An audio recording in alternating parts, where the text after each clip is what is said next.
Acelera a ambição com o novo Cupra Formentor Special Edition.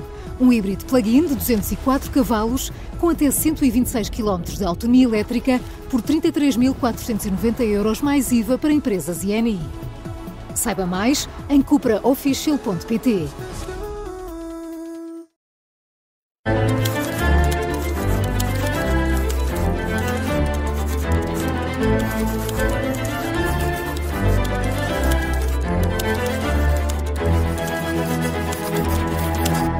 Às quartas-feiras também é dia de português suave, um bocadinho mais reduzido. Sim, mas estamos cá, Marco. Sim, estamos cá para falar das dúvidas. Obrigado. Bem-vindo também. Agora vou começar. Agora vais dizer sempre, não é? Sim. Para quem não ouviu o último episódio, eu também dei as boas-vindas. Espero que as pessoas tenham gostado da viagem até Malta, só para quem não ouviu, para poder ouvir o episódio anterior. Passamos pela praia e tudo. Portanto, foi uma viagem rica. E fomos até Malta e falámos de palavrões também. Exato. Hoje temos dúvidas, não é? E Sim. a primeira dúvida, eu posso dizer eu que é uma dúvida de Maria Esteves, que nos enviou uma pergunta que eu recebo muitas vezes e que eu não vou responder agora pela simples razão de que há poucos episódios esta pergunta também apareceu e nós respondemos. Falámos sobre isso. Portanto, convido a Maria Esteves, primeiro agradecendo muito a dúvida e a pergunta. A pergunta é se é correto ou não dizer o atrás a seguir há X anos, portanto, há 3 anos. Devemos dizer o atrás ou não.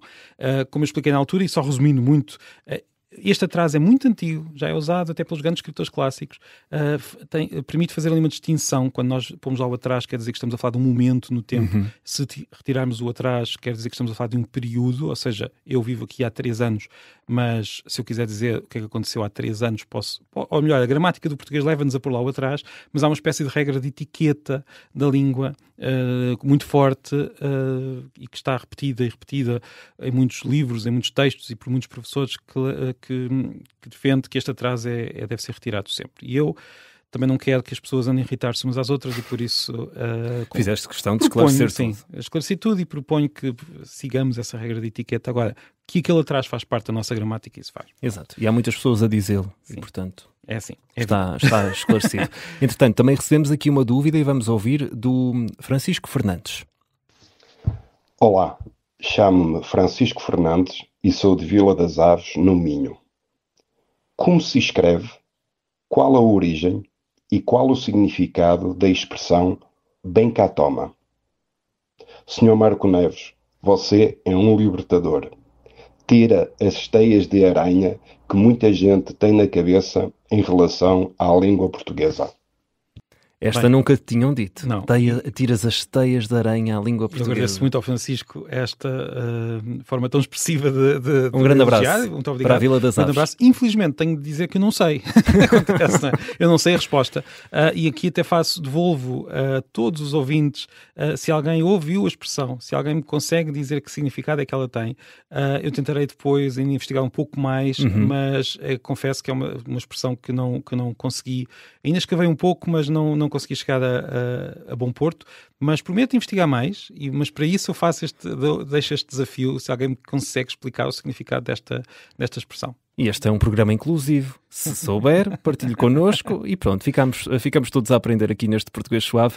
Marco, temos também uma dúvida da Inês Viegas.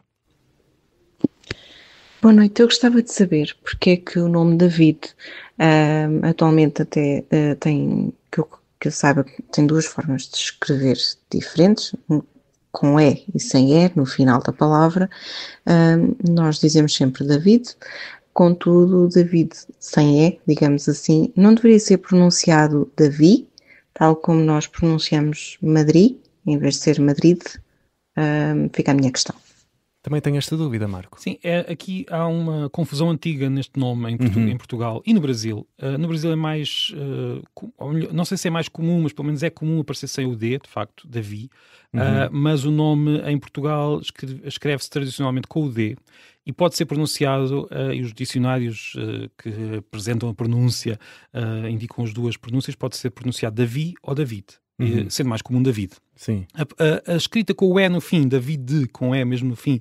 Porque nós dizemos sempre de maneira igual, quer seja com E ou sem E. Sim, embora também se ouça por vezes Davi. Não é muito comum cá em Portugal, mas está nos dicionários, pelo menos. Mas com E é uma forma que tenta corrigir a palavra, porque na verdade as regras ortográficas do português, ou melhor, os hábitos, não diria ortográficos, não se termina uma palavra com D, é muito raro. Mas há esta exceção para nomes bíblicos. Para nomes bíblicos nós podemos terminar a palavra com D, e por isso... E David é um desses casos? David é um desses casos. Embora haja depois esta tendência para corrigirmos e pormos lá aquele que é aceito pelos registros em Portugal, porque nós sabemos que Portugal é um dos países que tem uma lista dos nomes que podem ser usados para nomes próprios, e David com E no fim é usado, mas pronto, o mais comum é mesmo David a terminar com D e lido assim, embora seja possível ler sem o D e seja possível escrever com E ou sem o E. Eu sei que parece aqui uma grande confusão, mas os nomes próprios são assim, sempre foram. É uma tradição quase... E dão muito trabalho, não é? Dão muito trabalho e pronto. Se a pessoa, agora alguém pode dizer, então mas decide, diz qual é que tu achas que deve ser usado. Decide, Marco. Tendo em conta a tradição... Cria uma regra. A regra é David com D sem E no fim e lido David. Pronto, se querem que eu diga à força uma regra. Mas os nomes próprios... Nós estamos a viver numa época em que eles até estão muito padronizados. Porque se nós formos olhar para todas as outras épocas da nossa língua, desde o início, nós vemos Afonso Henriques escrevia não, porque provavelmente ele não sabia escrever, mas quem escrevia o nome dele, escrevia de várias maneiras diferentes.